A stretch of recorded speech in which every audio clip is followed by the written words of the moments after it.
Olá pessoal, tudo bem? Tô voltando aqui hoje para responder as perguntas que nós tivemos em nossa live. Então, como prometido, eu vou responder praticamente todas as perguntas que foram feitas e que a gente, na hora, é difícil a gente conseguir se concentrar e fazer a explicação, tá bom? Então, eu prefiro dessa forma. Vai ficar gravado. Então, a primeira pergunta que a gente recebeu aqui dos nossos seguidores foi: a gravidez se torna de risco numa paciente fibromiálgica? Então, não existe nenhuma relação entre fibromialgia e maior risco durante uma gravidez. Então, o fato de você ser fibromiálgica não faz a sua gravidez ser de risco por causa disso. Isso não está descrito na literatura, tá bom? Segunda pergunta: no que vou envelhecendo, vai piorando? Se você faz o tratamento correto, você não vai piorar.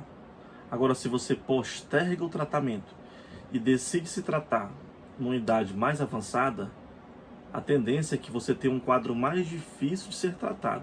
Então, quanto maior a idade, mais difícil é o tratamento da fibromialgia.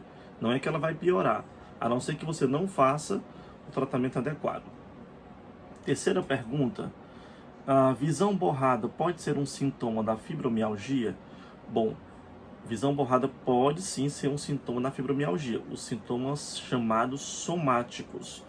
Então tá lá descrito, blurred vision. Então o paciente pode ter esse sintoma somático ligado à fibromialgia, mas também não pode necessariamente ser devido à fibro, tá bom? Tem que investigar com um oftalmologista. Quarta pergunta, foi uma pergunta bastante frequente: a cistite pode estar associado à fibromialgia?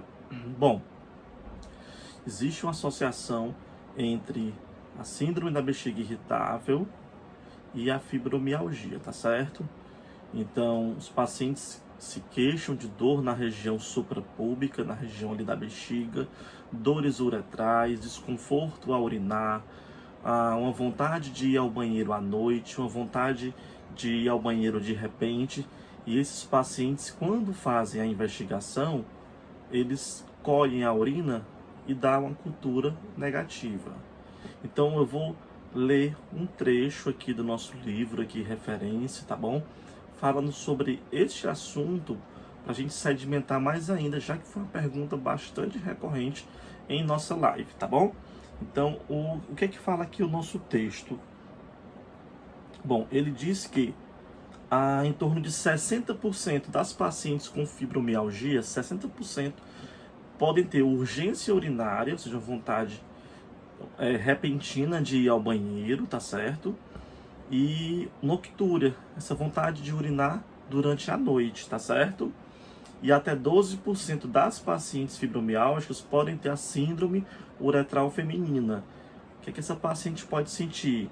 Uma frequência urinária aumentada, um desconforto ao urinar, um desconforto na região suprapúbica, tá certo? Uma dor na uretra, apesar de uma urina estéril, ou seja, você vai colher a urina não tem bactérias, não tem uma infecção.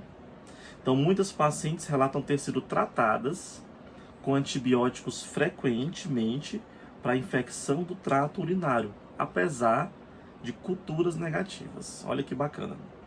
Investigações intensivas geralmente não conseguem divulgar uma causa específica. Então, eliminar substâncias da dieta que possam causar uma irritação na bexiga é importante nessas pacientes, como a cafeína e o álcool, tá certo? Reduzir ao máximo, pode ser útil, tá bom? Outra coisa que deve ser feita também nessas pacientes, gente, é aumentar a ingesta de líquidos. Então, paciente que tem essa dor na bexiga, aumentar a ingestão de líquidos e evitar alimentos que possam irritar a bexiga, por exemplo, o café. Outra coisa importante como tratamento é realizar exercícios do assoalho pélvico regularmente. Então, é outra medida bacana e importante, tá bom?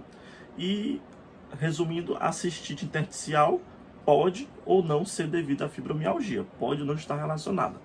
Então veja que a literatura mostra essa associação em pessoas que tratam com antibiótico e mesmo assim não era a causa, com culturas negativas. Então, eu achei muito interessante esse texto que eu passei aqui para vocês, tá bom?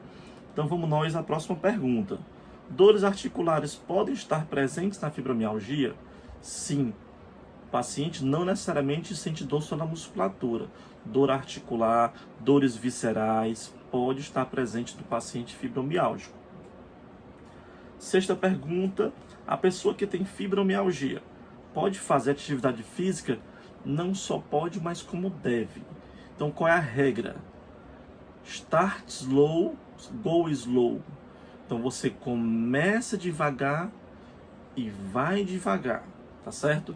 Então, não adianta pegar uma paciente com fibromialgia e colocar ela lá na academia para fazer uma atividade física como todos os outros estão fazendo. Essa paciente vai piorar. Vai para a musculação, vai piorar. Ela tem que começar com atividades que visem o alongamento e relaxamento da musculatura, começando de leve. Se for fazer pesos de leve, tá certo? Pode começar ali 2 vezes por semana inicialmente, 60 minutos de aeróbico, por exemplo. Se for pegar peso leve. Não adianta forçar. O paciente que vai forçar, ele vai piorar. Então, a atividade física é fundamental, é obrigatória, mas tem que ser acompanhado por um bom profissional. A outra pergunta dos nossos seguidores foi: a duloxetina é a mesma coisa que a fluoxetina? Não. Ambas são medicações antidepressivas, porém, são de classes diferentes. A duloxetina é o inibidor seletivo da recaptação de noradrenalina e serotonina, enquanto que a fluoxetina é o inibidor seletivo da recaptação só de serotonina.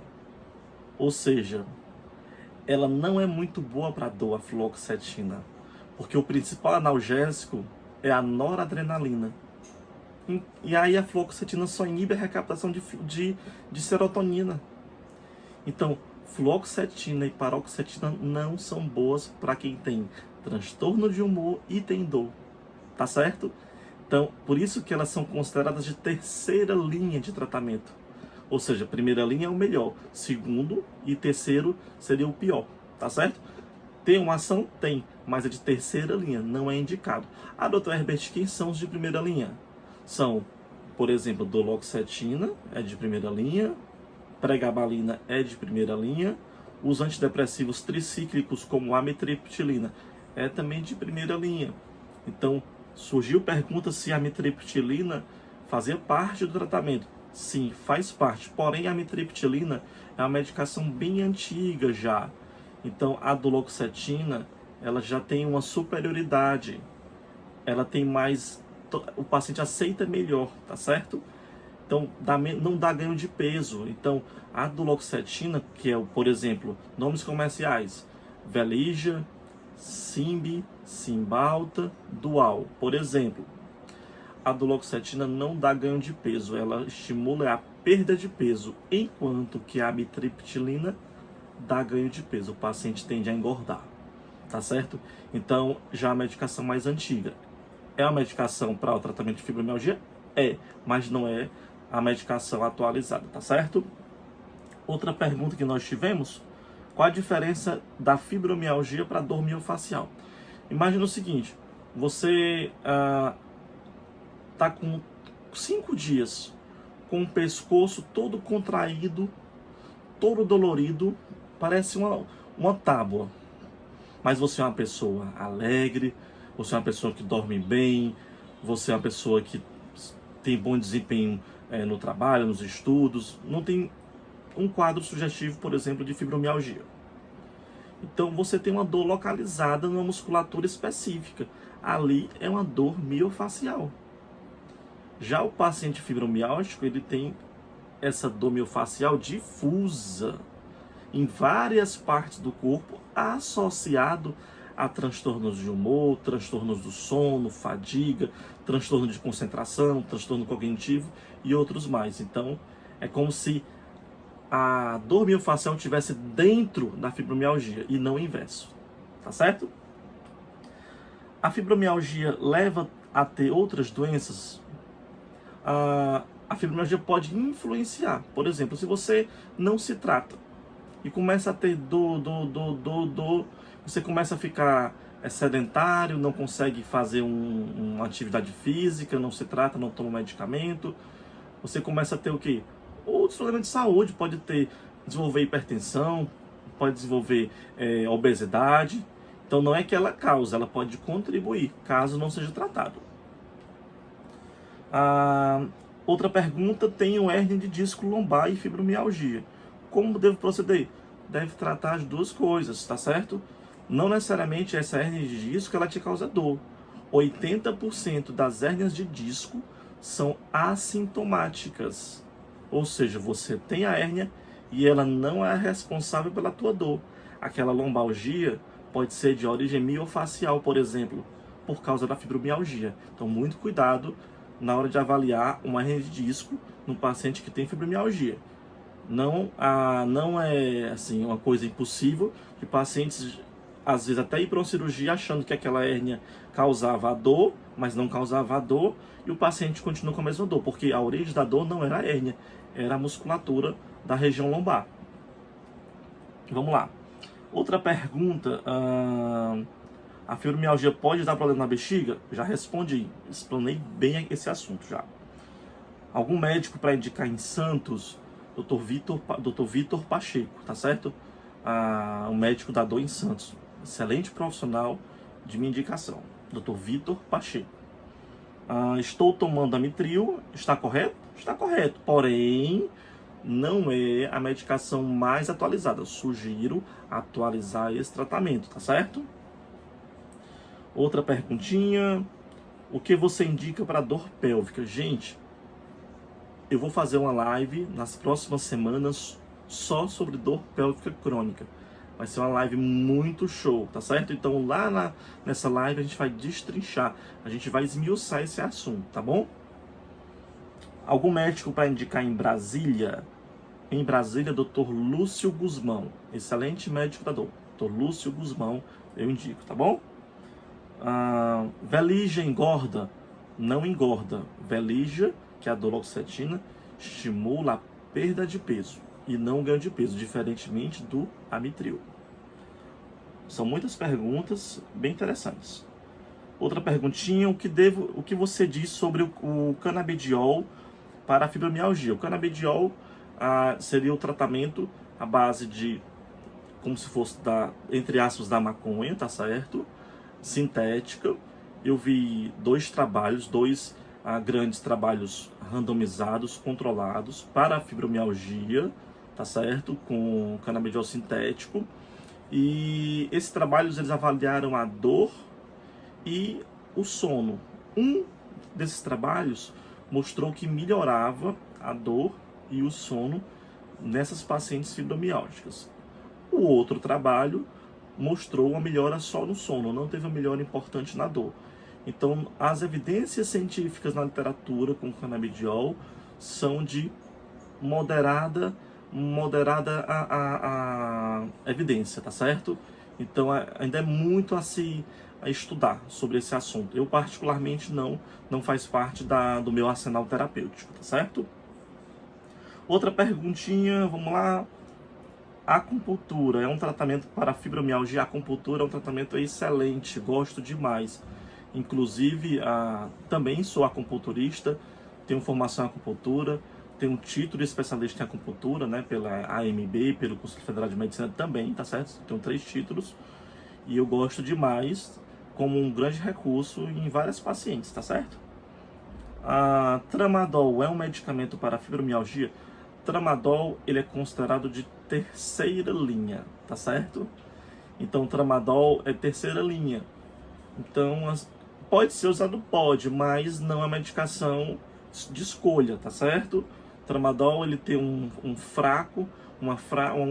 fracação opioide em receptores Mi e tem também uma ação na via inibitória descendente, com inibição da recaptação de serotonina e noradrenalina, tá certo?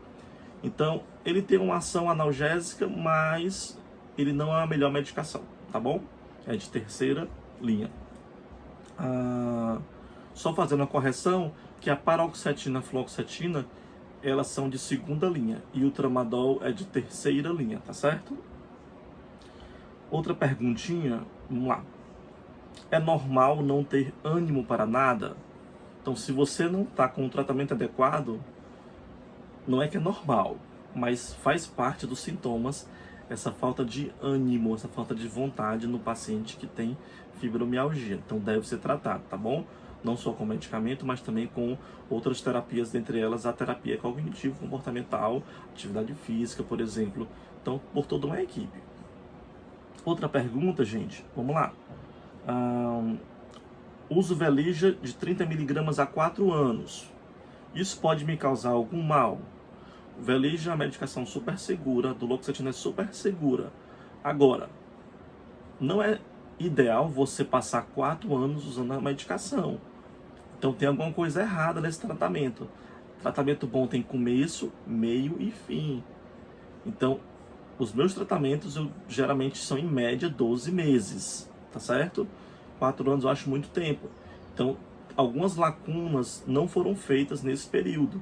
Então, é bom você conversar com o seu médico que te acompanha e rever esse tratamento, tá certo? Não é a medicação. Existem outras coisas importantes. A medicação, ela tem sua parcela, mas ela não é tudo. Outra perguntinha. Algum médico para indicar em Natal? Em Natal, a gente tem o Dr. João Paulo, em Natal, tá certo? Seria uma indicação para o tratamento da dor, tá bom? E a nossa última pergunta. A morena me abandonou e estou com muita dor no coração. O que posso fazer? Bom, se a morena te abandonou e o coração tá doendo, sugiro procurar outra morena, tá bom? Gente, essa pergunta realmente apareceu aqui e eu fiz questão de colocar todas as perguntas, tá bom? Espero ter esclarecido as suas dúvidas e foi uma live fantástica, acho que essa live foi inesquecível. Espero ter educado vocês como pacientes também, tá certo? E essa semana a gente vai ter uma live espetacular. Essa live também é imperdível. Eu vou trazer o Dr. Dayan Siebra, uma das maiores referências em alimentação, em nutrologia do Brasil, um grande médico. Ele é tão acompanhado, gente, pelo trabalho que ele faz, que ele tem quase 5 milhões de inscritos em seu canal do YouTube. Tá certo? Só no Instagram é 500 mil de seguidores, pelo belíssimo trabalho que ele faz. Então o nosso tema vai ser a influência da alimentação na dor crônica. Então se você sofre de qualquer dor crônica, fibromialgia, dor de cabeça, com cefaleias em geral, enxaqueca, dor na coluna, não pode perder essa live. Vai ser próxima quinta-feira, às 17 horas, tá certo? Dia 30. Gente, um grande abraço e até o nosso próximo encontro. Tudo de bom e boa noite a vocês.